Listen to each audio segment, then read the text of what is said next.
Hi YouTube. Yeah, the inevitable crash after the mania, huh? Maybe I am bipolar, maybe I should mention that to my therapist. Someone did say I was up and down like a jackrabbit. That is right, that's appropriate right now.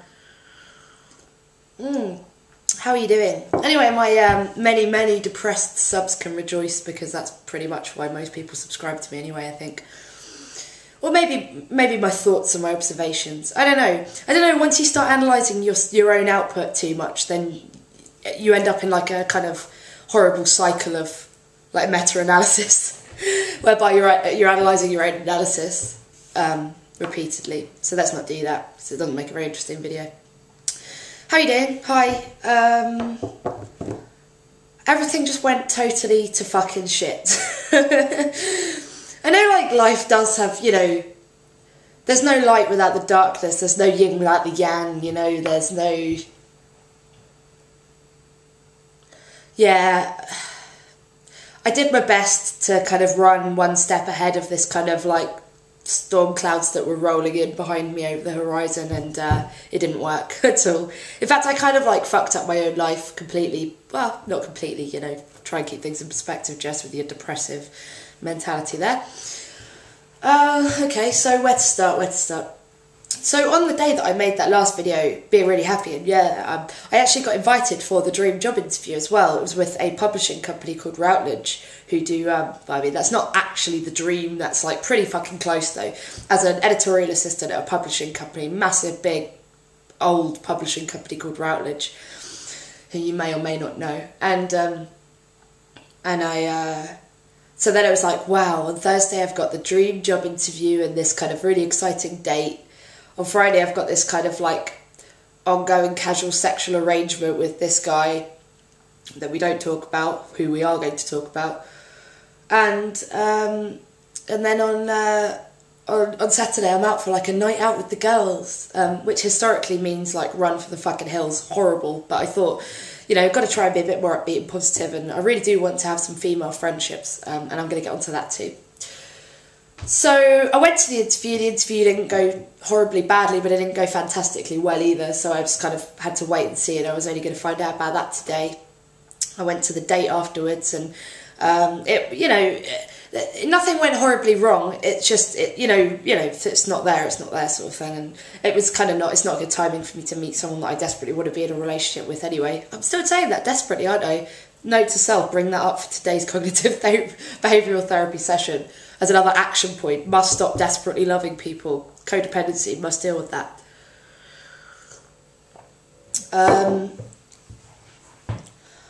Yeah, it went okay. You know, it was fun, had a laugh, might go on a second date, not gonna, like, give up the day job. Friday, I mean, my week just fucking plummeted. It's just absolutely plummeted downhill. One of the major reasons it plummeted downhill was on Friday I went out with the guy from, you know, a couple of videos back, that guy that we don't talk about. And we had a perfectly nice, charming evening. I went to another play with him. I was on the tube with him, all going, you know, on the tube to go right the way from one side of London to the other side of London. And while we were in the tube, he started telling me this story about my ex. About this time that my ex was on stage and he cut his hand, sweeping some glass out of the way. A glass fell and broke, a prop broke, and he swept it out of the way with his hand, and he gashed his hand open. And at one point during the play, he looks down and everyone sees his kind of eyes widen, and then he sticks his hand in his back pocket, and instead of going off stage and getting it seen to, he stood there kind of getting steadily paler and swaying throughout the play for another hour, because he was on stage for the entire play. And when he walked off stage, he was squelching in one shoe and left a puddle of blood with each footstep. And he told me this story like, ha ha ha, isn't it really fucking funny how stupid your ex was, and aren't you kind of better off without him? But I didn't really hear it that way. I heard it as like, you know, my ex-boyfriend cared so much about this kind of artistic output that he was involved with, that he kind of like fairly valiantly, you know, stood there for longer than anyone else would have done to see this play through and to be there to deliver the lines and to not ruin it all. So it made me feel quite depressed, and I asked the guy very casually, like, look, do you think we could just not talk about him, because it makes me feel, you know, my mood plummets when I think about him, and it makes me feel really sad, and I just really appreciate it if we didn't talk about him. And he told me that not wanting to talk about him was cowardly, and that I was pathetic, and that he wasn't going to sugarcoat things for me. And I said, well, I'm not asking you to sugarcoat anything for me. I'm just asking you, can we not talk about this? You know, because I know that I'm not trying to not engage with my feelings over losing my ex. I just, you know, at that particular moment, about to fuck that particular guy is not the best time to do it. And, you know, apparently I'm pathetic and cowardly. So I turned around and I left him standing on the platform. And I got on the tube and I went all the way back home. So to no one's surprise but my own, the guy who was a wanker and an arsehole up to everyone else but seemed to be treating me with respect, ceased to treat me with respect. End of that arrangement. And I felt horrible after that, like really horrible. And then I went to a pub on my own and I bought cigarettes, and I hadn't smoked cigarettes in about 140 days, and I sat and smoked my way through a 10-pack of cigarettes. Because why just stop with fucking up your life in one area? Why not just keep, you know, doing all of these dysfunctional behaviours until everything's fucked? But I haven't taken up smoking again, although I really would like a cigarette. Since I smoked those 10 cigarettes or whatever, 7 cigarettes, I'd really like to go and buy more cigarettes. Try not to. So that was shit. So then I think, well, you know, that guy's just a prick. I'm not going to, you know, waste too much time over, you know, this horrible bastard anyway. Terrible friend in the first place. Not particularly nice guy anyway. And now it turns out he's a using horrible bastard. Well, okay. So I decided to go out with the girls the next night. A woman at work, receptionist at work, invited me out bloody ages ago to go out with her and her chavvy female friends. Don't know what the American equivalent of the word chav is. You know, like, I don't know. Yeah, just kind of like slightly cheap friends.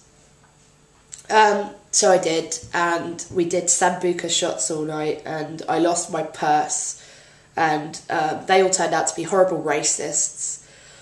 At one point, I was smoking again the next night, and we were at a pub which had a balcony, and at one point one of her friends, her cousin in fact, encouraged me to drop my lit cigarette butt over the balcony onto the head of a towel head, i.e. a woman wearing a headscarf.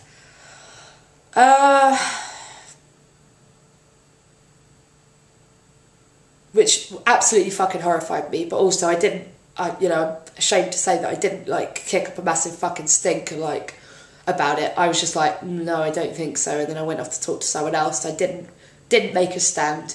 At that point, I wasn't really at my most kind of brave and strong. And her friends were quite intimidating.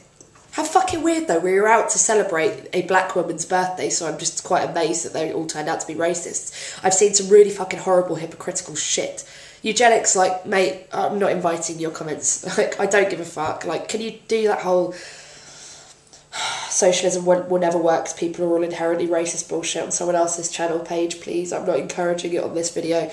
But, yeah, quite amazing that people will stand there, like, making racist comments to you because you're both white and, like, and then they'll go over and be perfectly friendly to the black guy that came along to the party.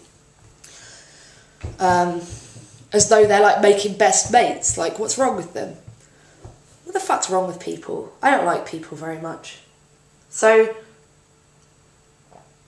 you know, shit happens. Oh, and then my Monday got fucked. Yeah, then my Monday got fucked because then I heard back from the job interview and I didn't even get invited back for a second interview, let alone, like, get the dream job. So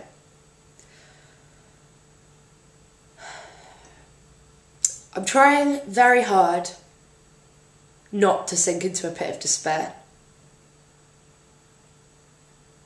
Okay, anyone, like, maybe with long-term problems with depression knows the feeling of what it is to be kind of, like, balanced on the edge of the precipice and you can feel the drop in front of you, but you're just trying very hard not to, because everything in my instinct wants to just take the fucking leap and be like, fuck it, fuck everything. and plunge into despair, and like you'll see me in a year's time, like probably with like dreadlocks and ragged clothing or something, trying to build my life up again. But I just don't want to, just tired of being that emo. So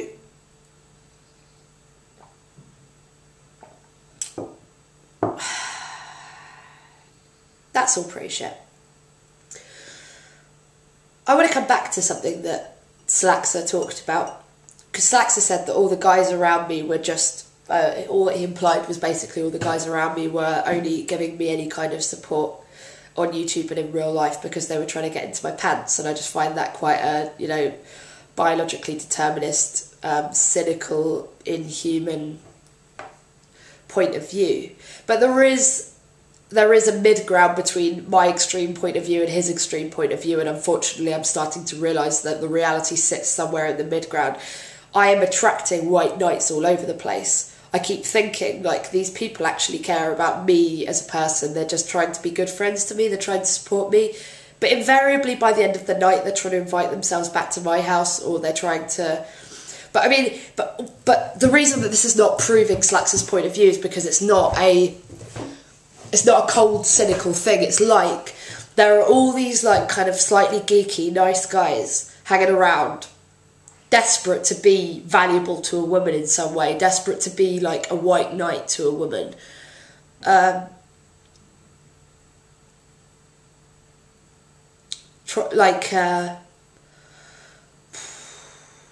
Like when you were just kind of like going through life completely strong and capable, like this type of man wasn't really that, you didn't find you that appealing. But as soon as you like kind of like falling apart and they see a way for themselves to be useful, but I think that it's not for them, it's not like just about sex. I think for them it's about feeling needed and feeling important to a woman.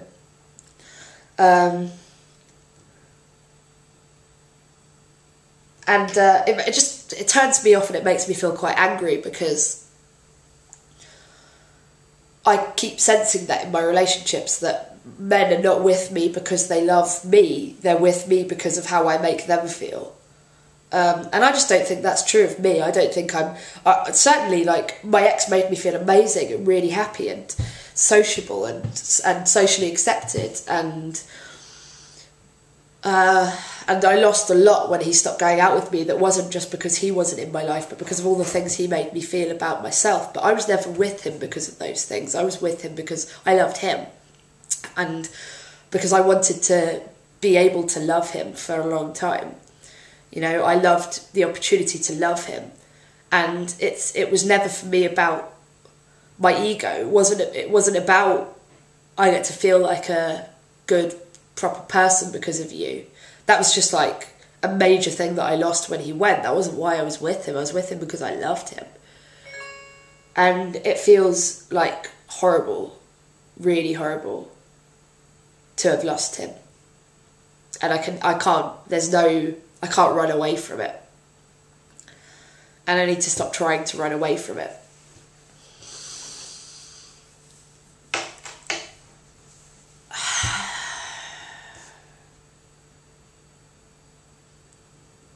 And I feel so horribly lonely.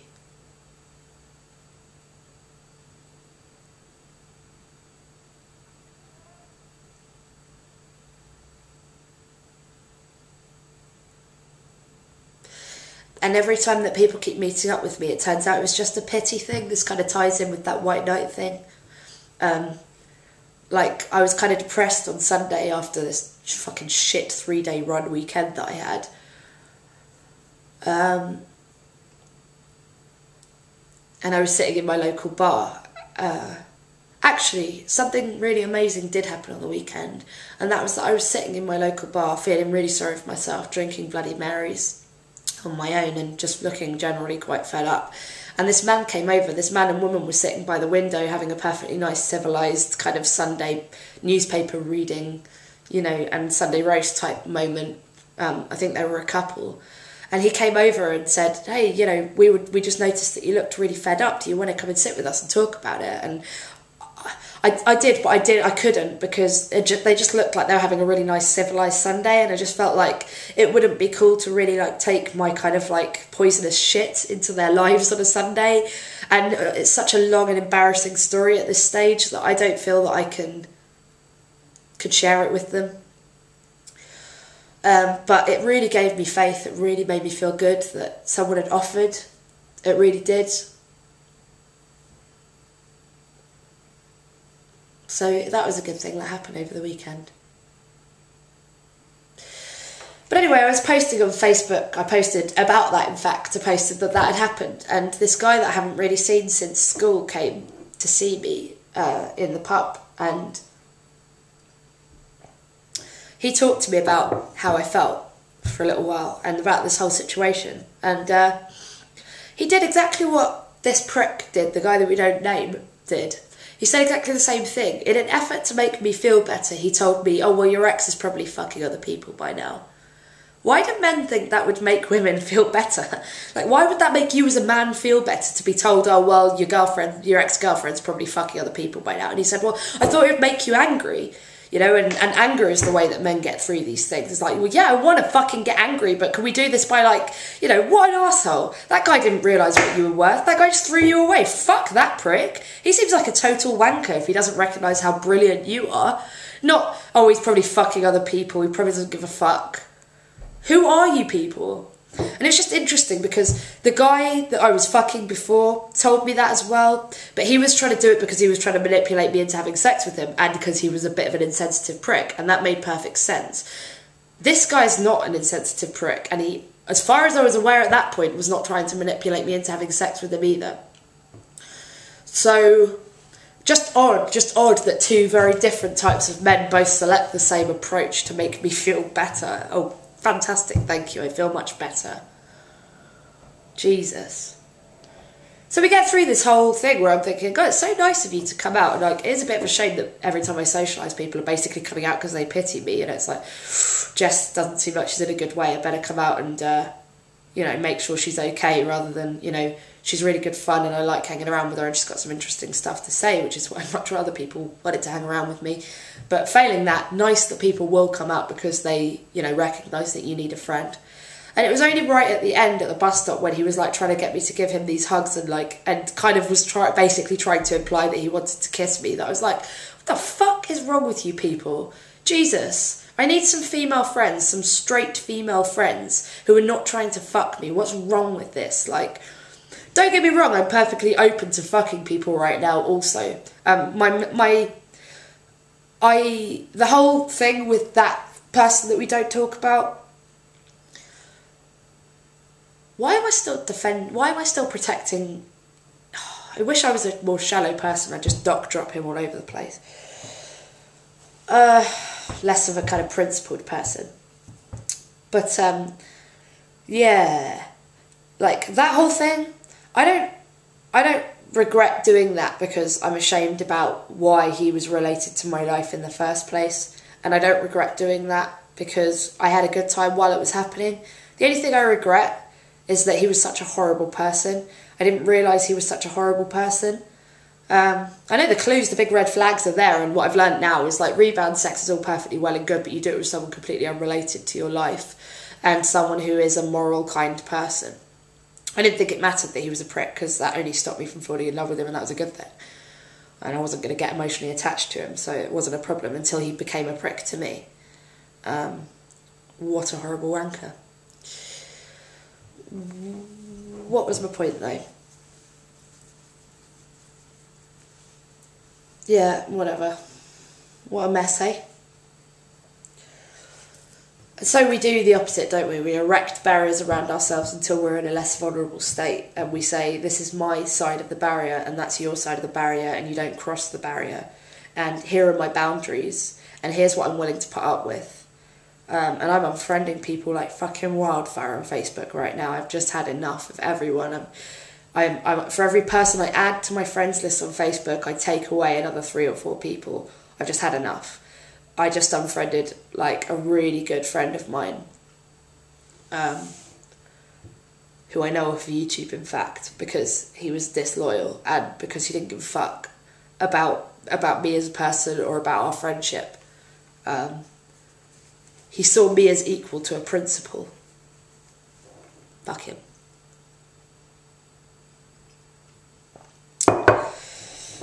I have to leave for therapy in like 7 minutes. Is there anything that can make this video worth your time?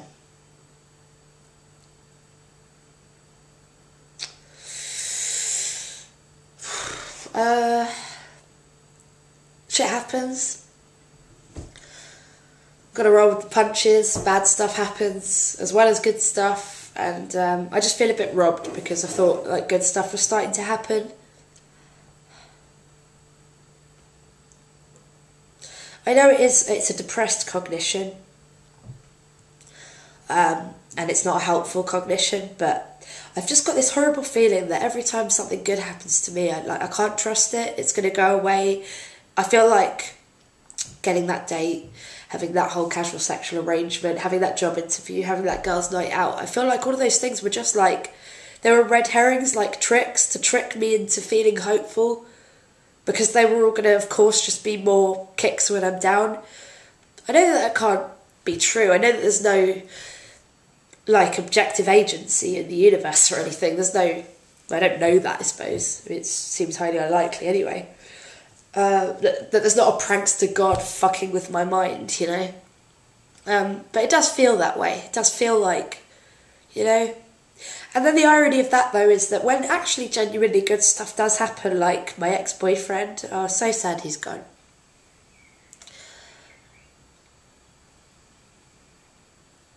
When the actual good stuff happens, you don't trust it, and you drive it away because you don't trust it. And you think, like, and you say to him, oh, yeah, well, you won't be around forever, and everyone leaves, and, like, you know, I know you tell me you think I'm pretty, but, you know, you're probably just saying that because you feel sorry for me and all of this, and then you're too much hard work for anyone to actually love or want to be friends with because you don't trust it. So it's completely not a useful way to feel, but can you see why after those 4 things in a row? I mean, shouldn't really count the date in there because it was perfectly fine. That's part of life, isn't it? Not all dates are like you know, you don't marry every date, so, you know, it's all right, and it's too soon for me to be dating anyway, so. And he was a perfectly nice guy, and I did have a good time. But I just was really looking forward to it so much, and I just kind of built it up a bit too much, that it felt like another kick in the teeth. So, but those 4 things, you know, they felt like tricks.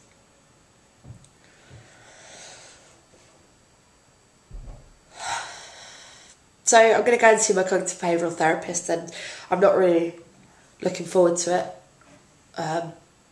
I'm not enjoying cognitive behavioural, although the thing I enjoy about cognitive behavioural therapy is the thing that I don't enjoy about cognitive behavioural therapy, which is the cool thing about cognitive behavioural therapy is it's really practical. So you don't need to go into all of the, you know, you don't need to rip it all back open again, you know, like Pandora's box. You can leave it all kind of sealed off and closed. The fact is, shit happened, shit is happening, and you just, like, it's up to you, the output sort of thing, like, the input you can't really control. Well, you know, through your output you can sort of select the input, but it gives you a sense of control back.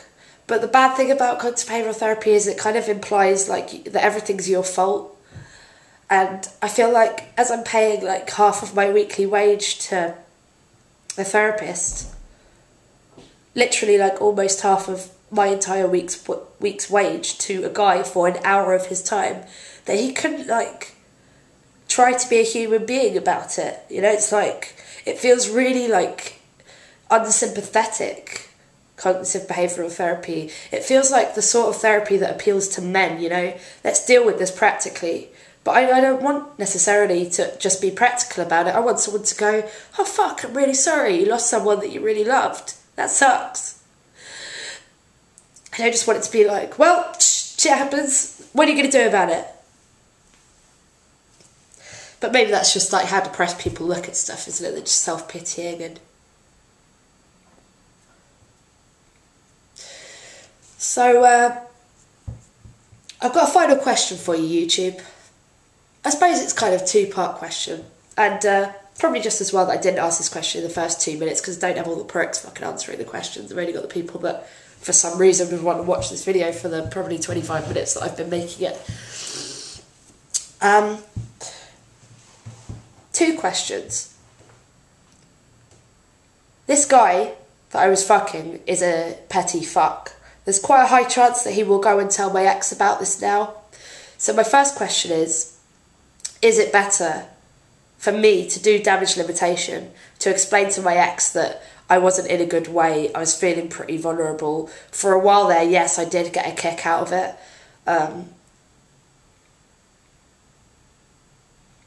But as soon as I tried to make it not about him anymore, I got told I was cowardly and pathetic. And I feel like I owe it to my ex to let him know what a horrible bastard his friend is and what a horrible bastard he is behind his back. So should I tell him? Because I'm not convinced my ex would give a fuck. He didn't want me in his life anyway. I'm not really even convinced. And so I suppose the second question is, like, is it even a good idea to attempt to be friends with my ex? Maybe the best thing to do is to put both of them behind me and, like, kind of walk away from the wreckage. Leave it kind of burning behind me. Because if I tell my ex, and this guy was not going to tell my ex, then I've hurt my ex unnecessarily, and I don't want to do that. And probably I've destroyed our friendship, if we're ever going to have one, which we're probably not, actually. Fuck it, I shouldn't tell him, should I?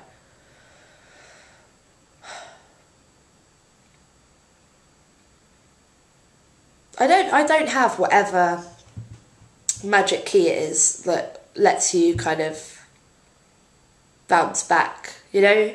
I look around me, say, an overview of people on Facebook, or maybe just people at work, or what people will report to one another, and it seems that everyone's got so much drive to move forwards and so many goals in mind, so much energy in their lives, and I don't have that. I just feel so, I don't know, like stagnant.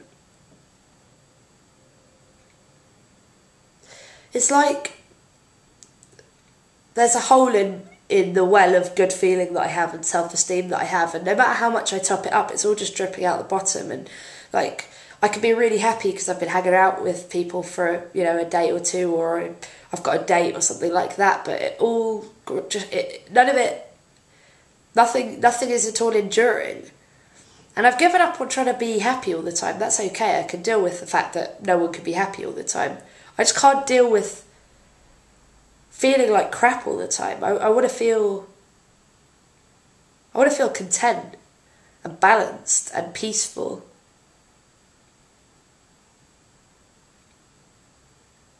Oh, fuck it.